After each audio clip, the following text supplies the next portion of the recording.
Israel will use the Israeli force and the Israeli power according to our interest and according to our plans.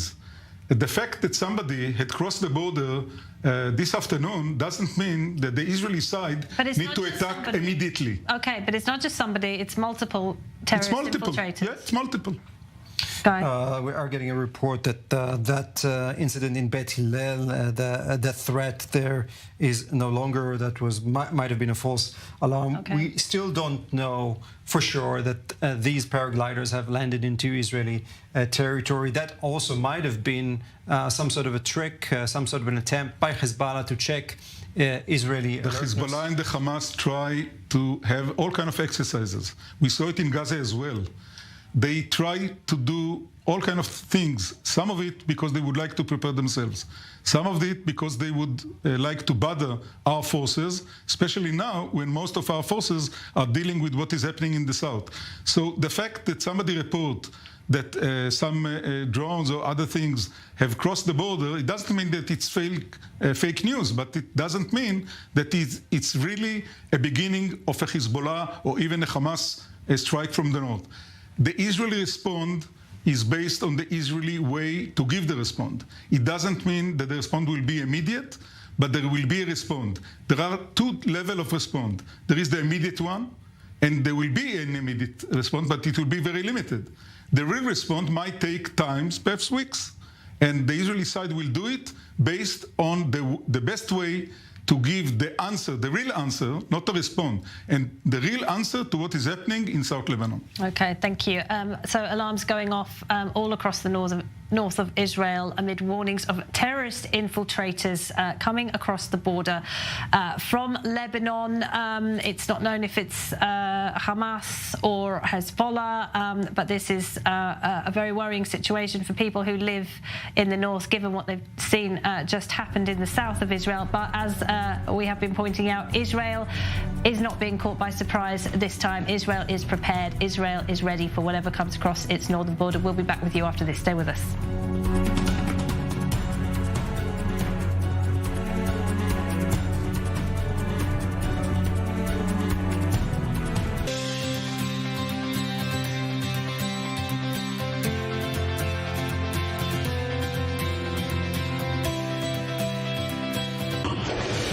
Israel is at war. Since the early hours of the morning, Israel has been facing infiltrations of terrorists, kidnapping of Israelis, and a barrage of thousands of rockets emanating from the Gaza Strip, the biggest and bloodiest attack in years. Tune in for our extensive and rolling coverage of the Hamas deadly attack on Israel. With reporters on the ground, in-depth analysis, and most updated and accurate information, stay tuned with I-24 News.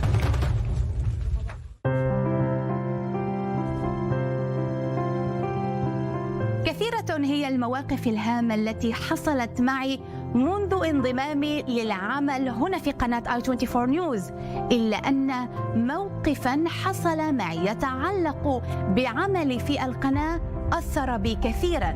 موقف لم يحصل معي في أروقة القناة أو داخل الاستوديو، إنما في شوارع المغرب. زرت المغرب قبل عام تقريبا لافتتاح مكتب للقناة في الرباط، وتفاجأت من عدد الأشخاص الذين يعرفونني شخصيا ويتابعون عملي على شاشة القناة. عندما كنت أتجول خلال رحلتي في العاصمة الرباط والدار البيضاء ومدينة فاس ومراكش، الكثير من الأشخاص توجهوا لي وتحدثوا معي عن قناة I-24 نيوز. هناك من قال لي إنه يتابعني دائما على شاشة القناة، وبعضهم عبر لي عن اهتمامهم لعملنا في القناة ولما أقدمكم. كانت هذه لحظات جدا مؤثرة بالنسبة لي وبمثابة تحقيق حلم، خاصة وأنني لمست تقدير وحب الناس لعملي في قناة I-24 نيوز. وبعد عودتي من هذه الرحلة المميزة اقترحت على إدارة القناة أن نخصص برنامج يتعلق بقضايا دول المغرب، وبالفعل منذ أشهر بدأنا ببث برنامج الصحراء الكبرى، البرنامج الذي يطرح ويناقش أبرز القضايا والملفات المتعلقة بالشمال الإفريقي. الحب والتقدير الذي لمسته في المغرب جعلني أن أسلط الضوء أكثر وأكثر على ملفات هذه المنطقة.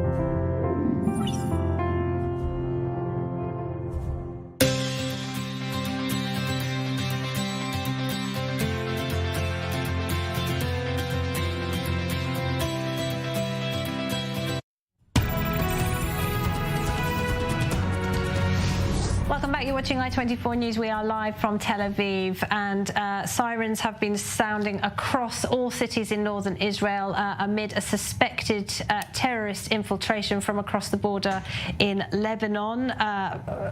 What we do know is that rockets have been fired at the city of Haifa in the north. We've seen Israeli citizens running to shelters. Hamas is claiming that it shot the rockets. We don't have any clearer information about the suspected infiltration. There is some suggestion that it might have been armed terrorists coming in, but again, as I say, I stress there is no confirmation of what exactly that is. I'm joined here in the studio by Colonel Itamar Yar and our senior correspondent Guy Azriel.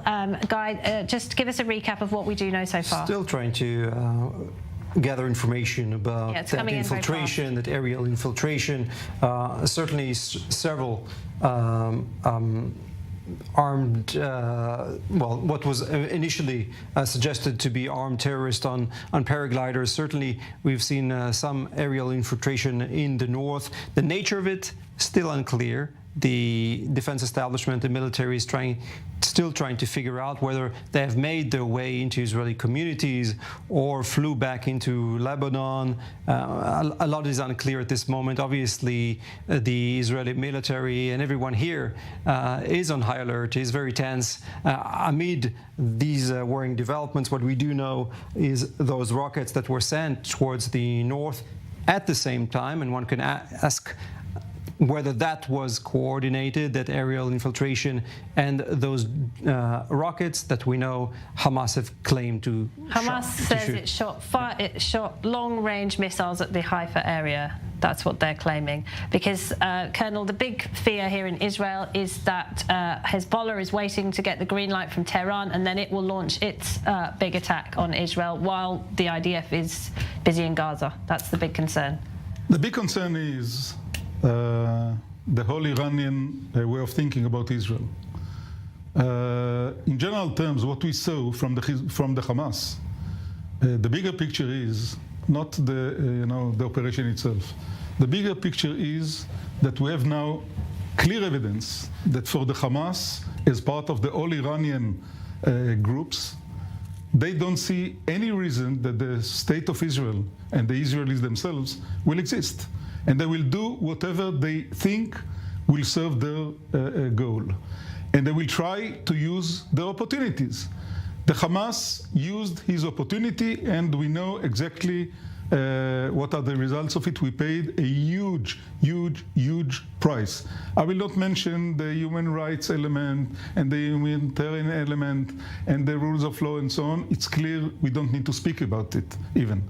But the idea, the overall idea is that all these elements, including what we hear from the Hezbollah daily for years, is that the state of Israel doesn't have any right to exist. This is what we hear from Iran. This is the reason why Israel has said that a nuclear capability in Iran will allow them to do what they want to do much easier. So it's part of a big operation. It's part of a big ideology. And we saw the results. And now we know that the Hezbollah, once the Hezbollah will think it's a good opportunity for them to act, they will do it, with or without ground operation in Gaza. This is the reason I believe, and I mentioned it earlier. Home Front Command says that residents of communities on the Lebanese-Syrian border in the Golan Heights must enter their shelters, lock their doors and lock their windows amid fears of a terrorist infiltration. It means that everybody is nervous and we don't want to take any risks, and we do things to limit the risks. It's obvious. What is comforting, Guy, for many Israelis, of course, is the steadfast international response. We've got the British Foreign Minister is here inside Israel today. I would like to correct you. You said earlier that we see reports from the Europeans and to the Western world, you said. Yeah. It's not only the Western world. No. There are only two countries, as far as I know, that didn't condemn what the Hamas have done. Those countries are Iran and Qatar. All the others condemned it. And I can tell you, I spoke with the Indian authorities. Did they condemn Hamas, or did they condemn the escalation in violence? No, they condemn what had happened in the south, okay? Still waiting for the condemnation of Mahmoud Abbas to what Hamas has done. I spoke about different countries, sovereign countries. states. Yeah. I spoke with the Indian media. In fact, they wanted to interview me at the same time that I am now here. Yeah, thank you. So it's not only the Western world. I think that more or less all the world understand that what we saw Saturday morning is not Hamas. What we saw Saturday morning is something that is related to Daesh. It's something to what we saw in Libya, in many places. And we still even see some support to these activities in Europe. In some places, not only in Europe, in Australia, in Europe, even in the States. It's unbelievable. It's what had happened in Saturday. It's an attack not on Israel, it's an attack not on the Jewish people. Please remind ourselves that among the casualties, we have Muslims, Christians, Jews, Israelis, foreigners from something about 20 other countries, including Chinese, Russians, Thai, Europeans, American, South American, and others. It's an attack on the civilization. On the civilized world. You might call it the Western civilization, but it's not only the Western civilization. This is what we see, and this is the reason why Israel is saying again and again and again, fighting Hamas and fighting Hezbollah is fighting this kind of evil. It's not only intervening in some kind of a conflict between Israel and somebody else. One update about the aerial vehicles that are unmanned. This is what we're unmanned vehicles, so not terrorists flying in on hang gliders. No, they might be terrorists, but not manned. Let's find out what's happening. Robert Swift is at the northern border. Robert, tell us the latest. Robert, can you hear me? So I'm standing with my back to the... Yes, I'm standing with my back to the Lebanese border. We've been hearing the sounds of Israeli fast jets above us. I'm going to step aside and perhaps you'll be able to see what the cameraman is trying to show us. There is explosions going on in the south of Lebanon behind us. Perhaps you can see the flashes on the horizon. This appears to be possibly Israeli airstrikes, possibly artillery fire, but we've been watching it for the last couple of minutes. And as I say, this was after we heard Israeli jets in the sky above us. Now, this is all in relation to the possible intrusion of 15 to 20 drones, which are assessed to be Hezbollah escalation on the border, coinciding with a rocket fire towards Israeli cities. Which Hamas is claiming responsibility Hamas for. claiming that.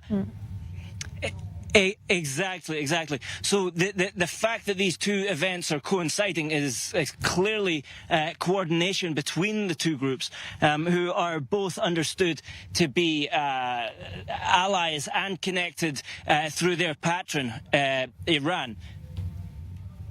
Okay, and Rob, the advice to civilians in the north is get into shelters in the communities on the Lebanese-Syrian border. Get home, get into the shelters and lock the doors and windows. That's correct. I've just been looking at the app on my phone from the Home Front Command. It says in very clear terms, get inside a shelter, remain there until you're given the all clear. That's the advice the Israeli government is giving to the public as what appear to be airstrikes take place behind me.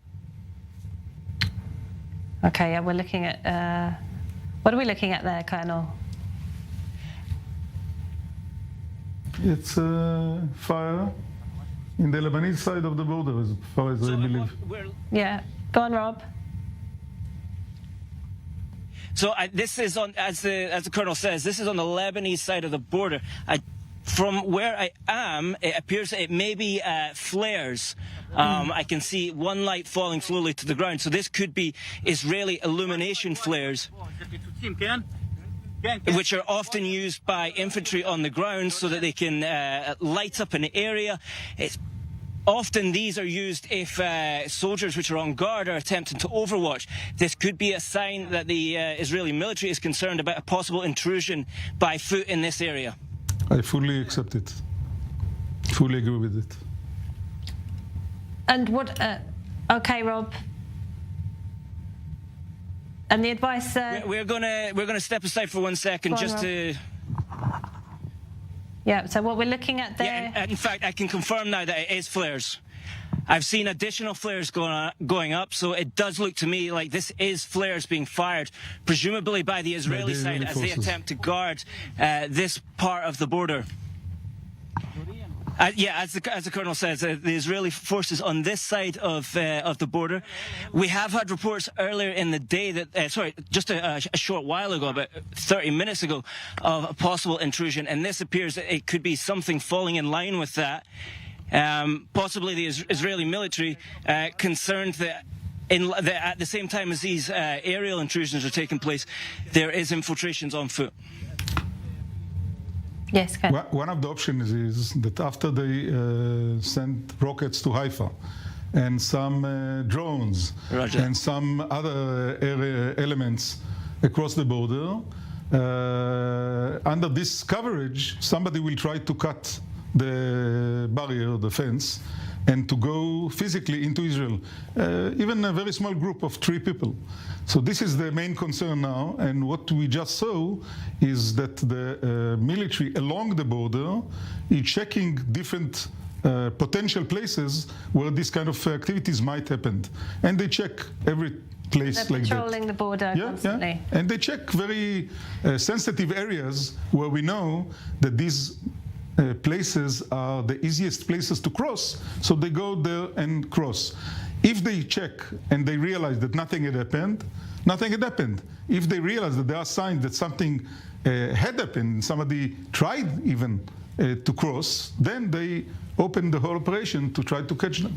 We're seeing reports now about IDF artillery strikes on southern Lebanon in a possible reaction to these aerial vehicles, whether they attempted to get on the ground into Israel or for any other reason, but reports that the IDF is striking with artillery in southern Lebanon. All right, so we have seen skirmishes in recent days, haven't we, between Israeli forces and Hezbollah, and what we're looking at right now, IDF flares going up over the border, and that is on the Lebanese side of the border. It might be on the Lebanese side, it might be in the Israeli side.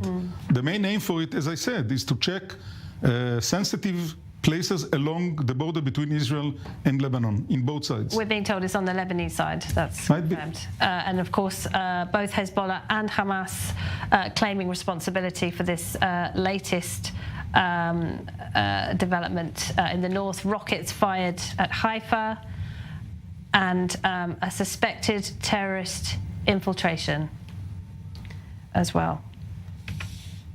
Okay, this is all happening, this very fast-moving, unfolding drama is all happening, of course, as Israel is reeling from the worst atrocities perpetrated against its civilians in history. More than 1,200 Israelis have been murdered by Hamas terrorists. The death toll continues to rise. 2,400 people have been wounded, and dozens of foreign nationals are among the dead and among the dozens of captives being held in Gaza. Many children, elderly people, women, mothers with children, all have been taken hostage and are in Gaza. And as I say, not just Israelis.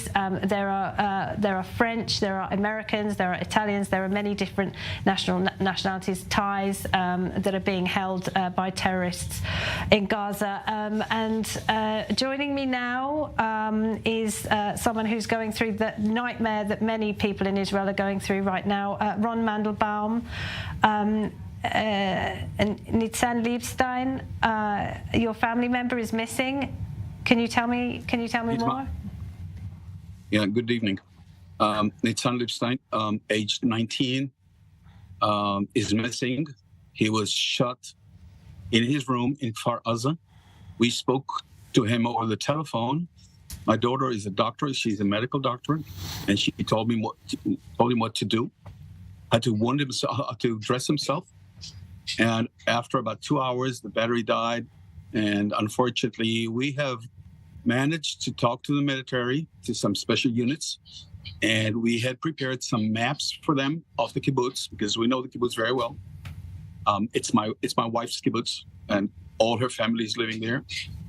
And but they didn't manage to get there. And when they did, after 28 hours, he was not there anymore. So we don't know where he is. So he was shot, he was wounded, and then he was taken away, or we don't know what happened to him after that. We don't know. We looked in every single hospital, in every single list that was taken by the authorities, and we don't know where he is. We are so anxious. It's heartbreaking. It's overwhelming. Just to remind you, his mother has lost her husband, Ophir, who was the president of the regional council, and she lost her mother, 82 years old, an hour before that, and she lost her son, her nephew, an hour after. So 4 members of our family are dead, and one is gone missing. 4 members. And I have to say, they're all here. They all moved here to us. We are in the Sharon. And I am a Holocaust survivor son. I'm a second generation. The last time I've heard stories about atrocities and about the things that happened in Kfar Aza was my parents. Every now and then, they never told me the entire story. They probably had some trauma, but every now and then they told me something that happened to them in Poland. It's the same. It's the same all over again, and it's unbelievable. Yeah, it's horrific, and the whole country is reeling. We are facing a new wave of Nazis. Yeah, that I've heard that comparison a lot in the last few days. Also, comparisons to ISIS. It's a level of barbaric savagery not seen for many decades, and that is part of the reason, Ron, that the world is standing with Israel. Almost every country in the world has condemned this. The Americans are standing strong with Israel. Israel has friends. Rightly so. Yeah. And rightly so. Yeah, absolutely. I've heard Biden's speech yesterday. That was overwhelming. I've never, ever heard a speech like that from an American president on behalf of Israel. In my life. I'm 65 years old. I have some experience. I lived abroad for a while. I have never, ever seen a Western leader speaking like that. He was visibly disgusted, wasn't he? You could hear it in his voice. He was firm. You could see it in his face. Yeah, and I mean, it's from around the world. The Americans, but all the countries around the world. We've got the British Foreign Secretary in Israel right now. He flew right in to be with the Israeli people. We've got the American Secretary of State here, and that's very encouraging. We have to thank him so much. It's very encouraging. Yeah. Well, listen. It's unspeakable what you're going through, and we're all thinking of you. I want to describe to you something. Yeah, please. If I can have half a minute to explain to you something. Sure. Think about Vered, my sister-in-law. She lost her husband. Her son is gone missing. Her nephew is dead, and her mother is dead. Now think about my father-in-law. He lost his wife. He lost 2 of his grandchildren and his son-in-law. I can do the connections, but it's overwhelming. It's unbelievable. It is. It's heartbreaking. I can't breathe. No one should go through this. No human being should go through this. Should have to deal with what you're dealing with. It's horrendous, and we're all with you, Ron. Many people across Israel are suffering the same situation. It's absolutely unspeakable, and the world is with Israel, as I say, and Israel is striking back. Thank you. Please pray for. We will. Please pray for Nitzan Lipstein. We want to find him. We want to find him. We are anxious. His mother is devastated. The family is broken, shattered to pieces, and we do everything we can to comfort them, but it's very difficult. Nitzan Lipstein. You see, Nitzan Lipstein, we will win. There's no doubt about that. We have no other choice. We will win, but the price, the toll is. It's hard. It's hard. Well, we hope you get some good news, Ron. We're all praying for you. We're praying for Nitzan, 19-year-old Nitzan Lipstein. He's missing. One of the many Israelis who. Thank you very much. Appreciate it. Thank you, Ron. Thank you. Okay, let's get a recap. So we've got people dealing with that across the country. It's all very overwhelming. Please, yes. We mentioned the Americans, and the Americans. It's not only the Americans. I think that But it's the strongest country in the world, so it helps. I speak about the Americans. Yeah. President Biden's speech yesterday was not only a speech of an American president. It was a speech of somebody that is well connected to Israel for more than 40 years. He said, and he mentioned it yesterday, that 50 years ago he met Prime Minister Golda Meir, and he still speaks about it. And I can tell you, President Biden mentioned it more than once along the last few years. He likes that anecdote, doesn't he? It means he is involved deeply, emotionally, with Israel, with the Israelis, and what Israel represents. And he mentioned it yesterday as part of his speech as well. He said, it's not Israel. It's a war against the way of life, of freedom, of justice, and so on. And I think that the message that he's so deeply involved personally is also a very important element on the message that he sent to everybody in the Middle East that think that they might play with Israel and that's it, the Americans will not be involved.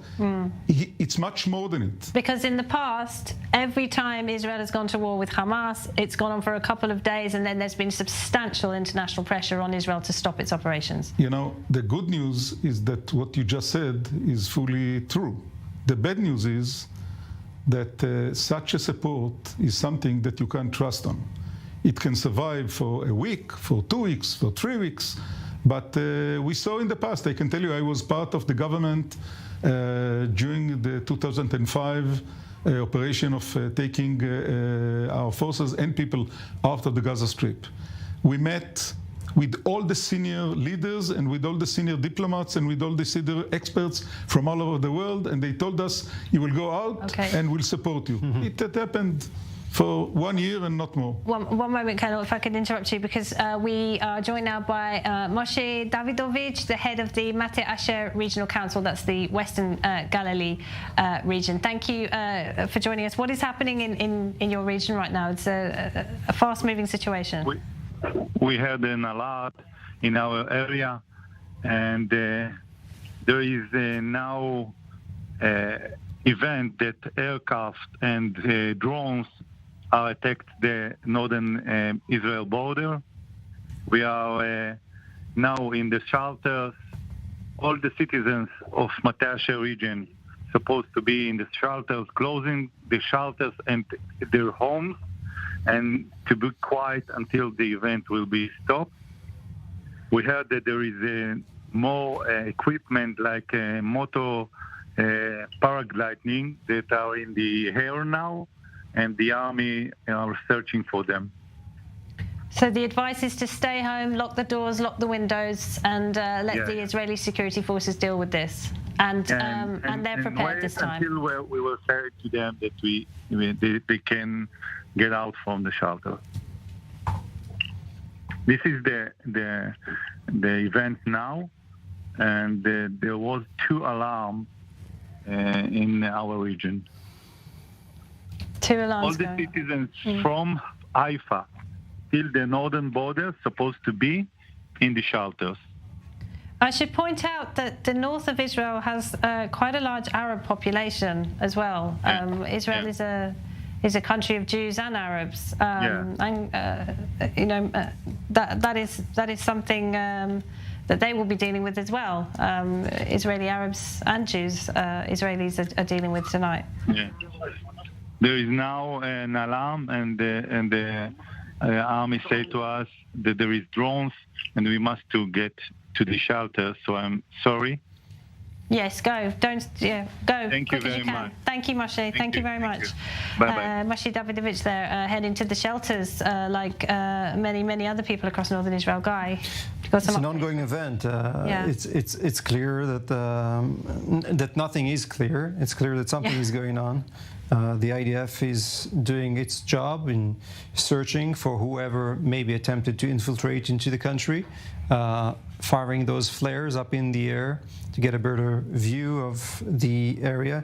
And meanwhile, residents are instructed to remain closed in their homes. We saw how important that was during that attack in the south for those that at least managed to buy some time by locking themselves up until help comes. Very sadly, in the south, that help didn't come for many hours, for long hours, which enabled the Hamas terrorists to get such a significant achievement. If killing babies and young mothers is an achievement to them, but what we are seeing is that this conflict, this war with Hamas, is affecting not just the residents of the south, but really the entirety of the state of Israel, with these rockets in the north, these alerts now on the northern border, all the southern communities, and we've seen rocket alerts in Tel Aviv, in Jerusalem.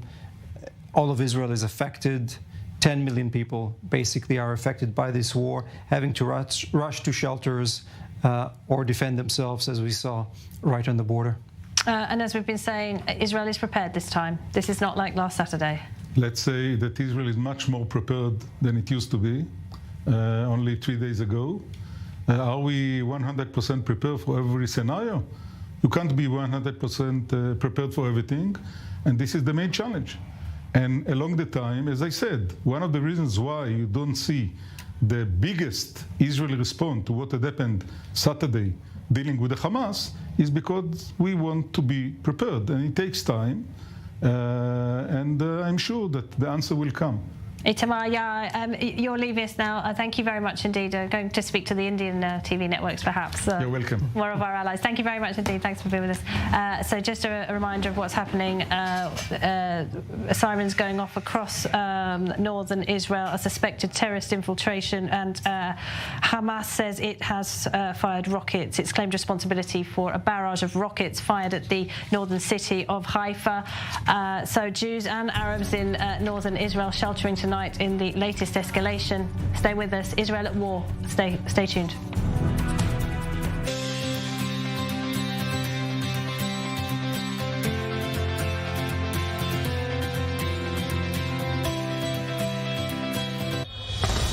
Israel is officially in a state of war. This is a very active scene, and we need to get in the car as we're talking. More than 100 soldiers and civilians have been kidnapped. Help us, we don't know what to do. We just don't know anything. Entire families, including babies and children and elderly, were butchered in their beds. Awaken the giant, and we are ready and we are strong. Everyone is showing up. This is the unity. Joe, I want to give you a clear picture of the difficult situation we face. We were struck Saturday by an attack whose savagery I can say we have not seen since the Holocaust. I mean, we had hundreds massacred, families wiped out in their beds in their homes, women brutally raped and murdered, over 100 kidnapped, including children.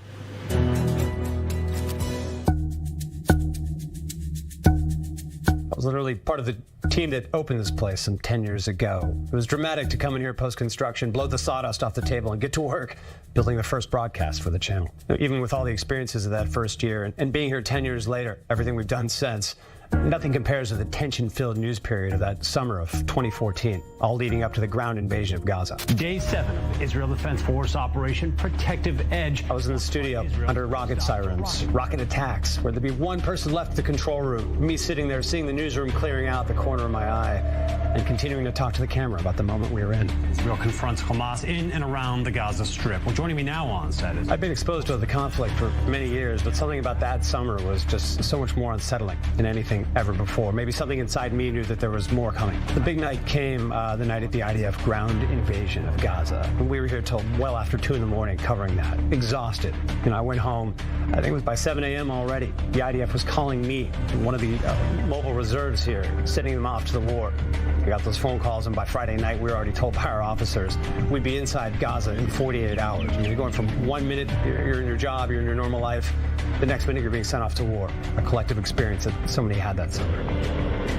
It's a wholly unique experience. For me, covering the war, telling the story to the international audience, to covering those soldiers, to the next day being one of those soldiers out there on the front lines. I mean, truly, it's given me perspective that I've carried with me here ever since on covering this conflict.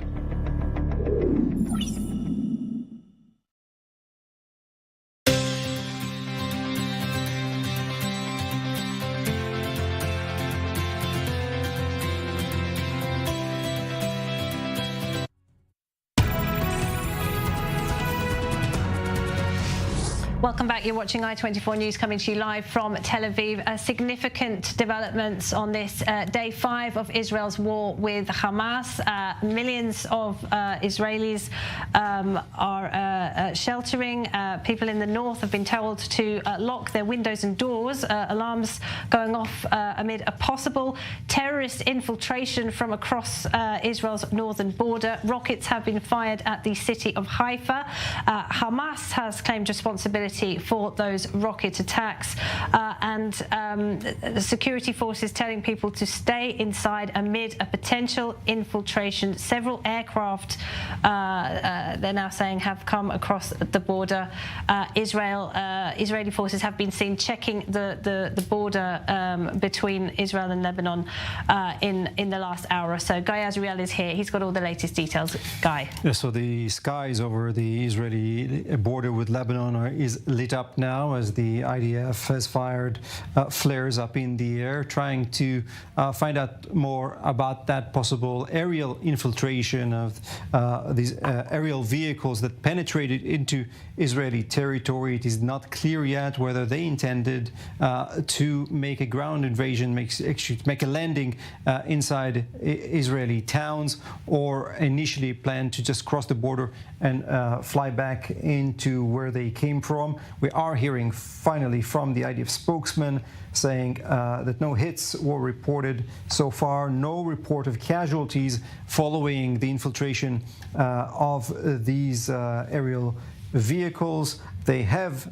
recognized that launch of a rocket that landed near Haifa in the Carmel region, fired out of Gaza. Okay. Major General Eitan Dagot, thank you for being with us. This is a significant escalation.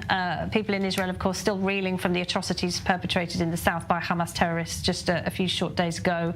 A lot of people will be worried about what is coming from Lebanon tonight. Yes, and there is a reason, because all the time and even now we consider the Hamas threat toward, Hezbollah threat towards Israel as the major and the main, because of all the reasons that they have: number of rockets, capacities of rockets, number of units they are used there. And of course, Hezbollah is the main strong terror organization in the Middle East that really controlled also Lebanon. The issue, you have to be on alert, you have to be in readiness, and you have to be serious. Unfortunately, we estimate this kind of escalations with Gaza and with Lebanon, but unfortunately, we are entering to that event with a tragedy that happened on Saturday. Beside it, I think that the event that we are, well, first of all, we have lessons. We have to wait. We have to understand till there is no explosions and other. So Hamas launched rocket from Gaza to Haifa. Does it surprise someone? They made one, and they want to create a state of mind by such activities. But Haifa is threat much more from Lebanon. This is not Hamas groups firing from Lebanon? No, it was launched from Gaza. To Haifa? Yes. Oh, I'm sorry. That is only the reason that Hamas wants to show its range, etc., and only one. I said, people are living in Haifa. Unfortunately, all Israel is covered from the threat of rockets from Lebanon, from Syria, and from Gaza. Secondly, about the UAVs, this is something we have really to investigate. It has no explosion. We have to see what is the message behind it. What is really that in such way, no one opened a war. It was not opening a war by Hezbollah. But what is going here? There is increasing with the messages that are done by Hamas and Israel, by Hezbollah and Israel, concerning from the beginning of this war with Hamas, between Israel and Hamas. And it coming to a stage with all of the things that has been done, entering of cabin of terror for Jihad Islamic, launching anti-tank rocket towards one of the targets of the IDF in the north. There is, all of them have an exit point. The corridor is coming more and more narrow. The both sides are walking each towards other with a chance that it will increase the escalation that will come. We are not there now. Don't forget that on the air you have already the threat or the warning by the United States. There are, in my opinion, two messages in this occasion. What happened? Leave the rocket from Gaza to Haifa. One thing is clear. Hamas wants to pass a message. We are on readiness and we are climbing towards escalation. But the green light has not been passed from Iran to Hezbollah to open this, because Iran has still a lot of calculating. Should Israel wait for that green light to be given? In my opinion, Israel will react to what happened tonight in the way that it will be on a circle, limited, containing the reaction. Israel will not open a war. There is no need to it now. The war now by Israel is with Hamas. There we are centralizing. We have to use every hour we have to continue and to strike and to make our process of destroying Hamas as a terror organization. That's the priority. And we are climbing up. We are not losing the percentage that will be escalation with Hezbollah. It is climbed today, but it still has a distance till it begins. Okay. Thank you. We have seen that artillery fire of the IDF already towards Lebanon as a reaction. Okay, all right. Significant developments on Israel's northern border then. There is a war going on. Israel is at war. There is also an information war going on. And we want to firmly stand by our reporters, Nicole Zedek and Mael Ben-Oliel. Both were in the town of Kfar Aza in the south of Israel yesterday, where evidence of a massacre was unveiled both to them and to other international journalists. 3 IDF officials told our reporters that dozens of babies and young children had been murdered. Among those murdered, some of the infants were decapitated. You can listen now to one of those IDF officials. All of us came to this place at 6 p.m. at Saturday afternoon. We walk door after door. We killed a lot of the terrorists. We are stronger than them. They are aggressive. They are very bad. They cut head of children, cut head of women, but we are stronger than them. And in any meeting against them, we win. And we all of us have the same hand. We came from all the kind of Israel, religious, non-religious, from the left side and the right side of the political map. But we all of us left our families and we took the green clothes. We took the weapon, and we're going because we have one enemy that is all against all of us. We heard about the things that they do before that we came, but we didn't imagine that it will be so difficult. We know that they are animals, but we found that they have any heart. They came to the houses, they found women and children in the beds, and they killed them with guns, with knife, with Molotov bottles, etc. But I say again, in any meeting that we meet the terrorists, we kill them and we will win, because we are all of us together against them. We feel that the same family here, like my family. We left our brother and our children because they here, our children and our brother. So we fight exactly like that we will fight for my family. Well, this information was corroborated by the French journalist Margot Haddad and by CNN journalist Nick Robertson and by others. Sadly, outrageously, this has become a debate on social media with prominent anti-Israel voices such as Francesca Albanese, the UN Special Rapporteur, bullying and trying to discredit our reporter and also trying to discourage other international news outlets from covering the story. A reminder, because many on social media are trying to smear this network, I-24 News is not a state-owned news channel. We are in Tel Aviv, and our staff include Israelis, Europeans, Americans, Israeli Arabs, Palestinians and South Africans and Irish citizens as well. The list goes on. And we strongly reject efforts to undermine and discredit our reports. We stand firmly by our story. Hamas beheaded babies and infants, and efforts to whitewash Hamas atrocities are futile, dishonest and frankly disturbing. There is also a widespread effort to discredit testimony of rape, and we will now play a clip of an Israeli Shin Bet intelligence interrogation of a captured Hamas terrorist. Listen. وليش بدهم يزوروهم؟ يتوسخوا معهم، ايش يعني؟ شو معناته يتوسخوا؟ احكي. بديش احكي يعني انا احكي بالبنات يعني، مزبوط، شو بدهم يسووا؟ يوسخوا فيهم يعني ينيلوهم.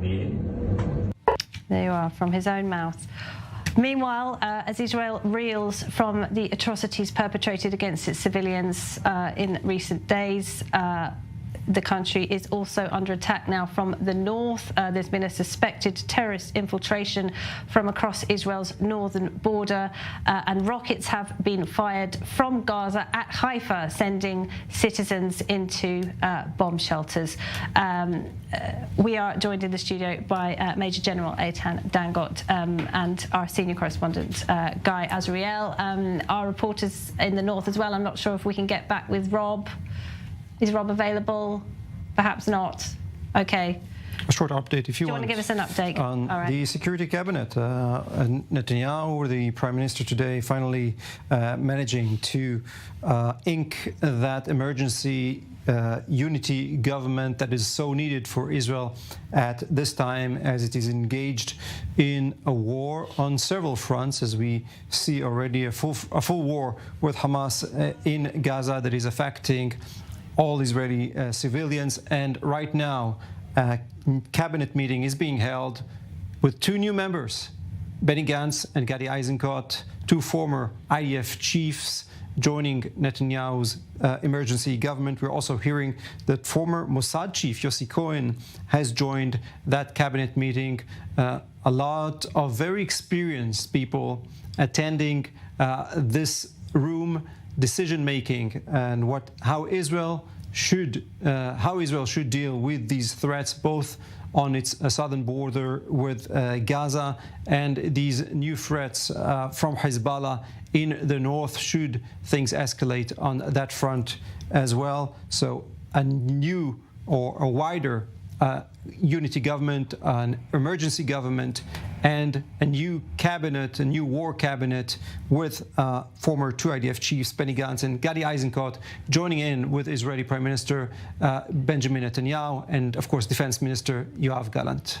Okay. Do you want to weigh in on that, Eitan? I think it has to be done a few days ago. It's late, but it's never better not. Better late than never. Exactly.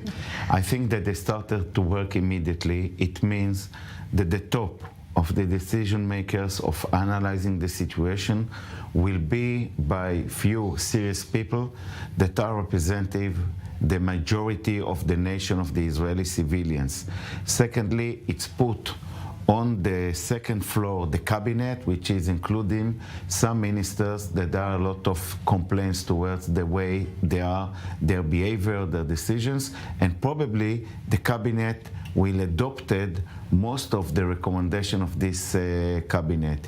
It make the situation, and as I have a lot of experience working with cabinet and my former jobs, it needed to be, the tense should be only on professional things. And I think by this step, it will make Israel more analyzing and decision taken that will be much more understanding, professional, by people which has a lot of support. A very good step. I bless for it, and I hope it will help us to fulfill our goals and to win as we should. Yeah. A lot of military experience there. Just a second, Guy. I think we can now go to our Robert Swift, who's at the Lebanese border. Rob. Yes, Laura, just about 20 minutes ago when I spoke to you last, we saw flares being fired to just across the border. And then a short distance after we finished talking, there was live fire fired from the Israeli side across the border, what appeared to me to be a short burst of machine gun fire and the occasional rifle shot. Now, it's worth noting that there didn't appear to be any return fire. What we were looking at appeared to be the Israelis looking for a potential infiltration, and the live fire we saw may have just been in line with that, essentially checking the ground by firing upon it to see if any reaction occurs if there were to be an infiltrator there. Now, and in fact, just as I'm speaking, there's live fire from the village just to the south of us. I saw a couple of tracer, in fact, I'm seeing more tracer rounds going up into the sky now. If we can just pan there, we might be able to see it. Now, this is, there is a Israeli Arab village, I believe it is, just to the south of us. So this could just be essentially a demonstration, this fire that we're looking at. It doesn't appear to be anything in particular. There is a lot of activity here on the border, as well as what we're seeing now, maybe about 10 minutes ago, to the west of us, which is the direction that we've been hearing a lot of Israeli fighter aircraft operating. From that direction, I saw a couple of flashes, explosions, something in the sky. It was at quite a distance from us, but the fact that it was at such a high altitude was interesting when we're considering the fact that we're talking about a possible intrusion into the country from the Lebanese side by around 15 to 20 Hezbollah drones. Okay, Rob, but the advice is for people to go home, lock their doors, lock their windows, right? Yes. Probably this is the regulation. Yes, absolutely. That's been the advice for at least the last hour. The Homefront Command app has told people to return home, remain in shelter, and not to leave until they have been given the all clear. Normally, when there's a rocket alarm, people essentially They get in the shelter and they stay there for a couple of minutes. When things seem to go back to normal, Israelis just get back to things. Thank you. But this is not the same advice here. Okay, Rob, thank you. Thank you, Rob Swift there at the border with Lebanon. So significant developments there.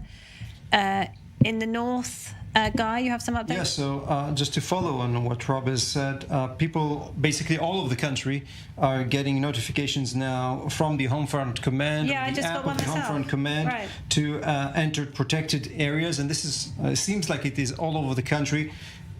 We don't have any further information on whether this is a bug in the application, in the alerts of the Homefront Command, or something bigger is going on that is requiring basically so many Israeli citizens to seek shelter right now. We're hoping to get an update from the Homefront Command very soon. Yeah, sorry, Eitan, I wanted to ask you because the IAF has been pounding Gaza for, what is it, more than 72 hours now? Yes. How are they still able to fire rockets? It sounds like a simple question, but what is their the answer capability? is, first of all, you remember when was escalations with Gaza for 1 week, 2 weeks, till the end they are launching, and I'm telling you here, they will continue to launch rockets till the last minute. The goal is not to destroy all the rockets. We cannot do it. We can, the goal is to destroy the main movement of Hamas, the main capacity. And several senior commanders have already been confirmed killed, haven't they? Yes, some of them, and there will be another more and more. We are moving among a large circle, not even commanders, those who belong to the leadership, those who are close to the leaders, families of the leaders, those who involve in terror, and we will do it not only in Gaza. We will do it against Hamas. In many places, the timing will be decided. So it's one of the tools we are using. The third one is to make a pressure on Hamas concerning the life in Gaza. It means fuel and electricity and water. It's something they should supply to the population, and this is another thing to help. Apologies, just important to emphasize to our viewers now, the Home Front Command clarifies that that was a false alarm for so many residents all over the country to seek shelter right now. That is not to say that there are not live alarms, real threats now on various places across the country, as we saw both in the north and on the east and on the southern border. But as for this one, that is a false alarm. It caused sometimes some mistakes with the system, but we have to understand the population here is strong. It should understand the system, and in my opinion, the Home Front Command should now open channel explanations about all the threats and what to do, that the people will not be under surprise, to reduce the panic when it happens. And I think and I support that it will start from now. People are used to it, what they have to do, how to behave. You don't have to wait till it comes. Okay, 1 second. I'm sorry to interrupt you. We're going to go to Sderot. Our Jonathan Regev is in Sderot. And Jonathan, gruesome discoveries still being made in that city. Yes, constantly things are discovered, bodies and bodies of victims of Israelis, bodies of terrorists. We just came from Be'eri, for example, one of the communities which was severely hit. We're speaking, Laura, of 110 bodies of Israelis that were found there and 103 bodies of terrorists. The scenes are horrific, and this is just one community. Of course, one of those more severely hit, but not the only one. We heard more witnesses from more communities telling us that, and we're constantly hearing since Saturday morning about what has happened. But witnessing it with the eyes, it's something completely different, and the scenes are horrible. Yeah, it's really difficult for people to digest all of the horrific things that are coming out of the south of Israel in the last few days, Jonathan. Absolutely, and just driving along these roads that I've been around 100 times, coming down here to Sderot, and now you see them full of cars upside down, burnt, dead bodies, debris all over the place, bullets on the ground. These are common scenes now in the roads of the south. This whole thing will take months and months to overcome, not just the fighting itself, but the cleanup and everything that comes around it, because we witnessed just one community. Many other communities went through the same, and it's a horrific scene. Jonathan, thank you very much. Jonathan Regev there. And we are hearing that the Prime Minister, Benjamin Netanyahu, and Benny Gantz, they have formed a unity coalition, and both of them are supposed to speak in 10 minutes or so. So we will, of course, bring you that live. But we are still, as you heard there, Jonathan Regev telling us how Israelis are still discovering gruesome scenes in the south of Israel following that deadly assault by Hamas on Saturday. A reminder of the death toll: more than 1,200 Israelis and other nationalities, I should say, have been murdered by Hamas terrorists. 2,400 wounded. Dozens of hostages are being held by Hamas terrorists in Gaza, and there are dozens of foreign nationals, including 10 Americans, among those being held. There's been a barrage of rockets fired at Israel all across the country, including most recently at Haifa, which is the city in the north of Israel, close to the border with Lebanon. But international support for Israel has been overwhelming. Not just Western countries, almost every country on earth has condemned Hamas for the atrocities it committed in the last few days. And some news just coming in, actually, the number of American citizens killed in the Hamas attack has now risen to 22. It was 14. The US State Department just confirming that 22 American citizens also murdered by Hamas terrorists on Saturday. And all of this is going on, and Israel is dealing with a situation now in the north. We are getting actually rocket alerts in the center of Israel, next to the cities of Rishon LeZion, Ness Ziona, the southern coast areas. That is a barrage that is taking place right now. Still no report on any hits on the ground. We're still waiting to see about interceptions. We haven't heard any explosions above our heads with regards to that. But as you can see, the incidents continue throughout the day. Rocket alerts basically all over the country. Very few communities have been spared from these rocket attacks by Hamas targeting Israeli civilians. This is what they do. We just saw Jonathan Regev. There are so many testimonies that keep coming in about the horrors of that Saturday attack. And the pro-Hamas supporters and others anti-Israel crew are all trying to deny or play down the atrocities perpetrated by Hamas, as we've been pointing out on this program. Look, nothing is surprising. The number of babies being beheaded and other outrageous statements like that. We're going to hear from Benjamin Netanyahu and Benny Gantz shortly. What would you like to hear from them? I think, first of all, to declare to the country that they will work together and will do all their efforts without entering any political issue to see how they are bringing as soon as possible stability and win of this war to Israel. Okay.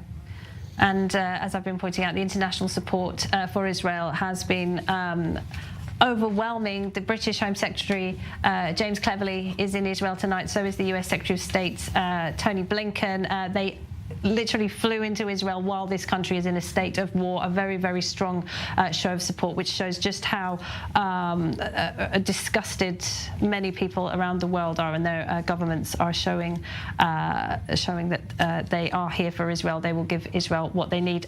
Do stay with us on I-24 News. In a few moments, as I say, we are hoping to hear from Benjamin Netanyahu and Benny Gantz. The two of them have formed a unity government to deal with this war. It is day 5. Israel is at war. The country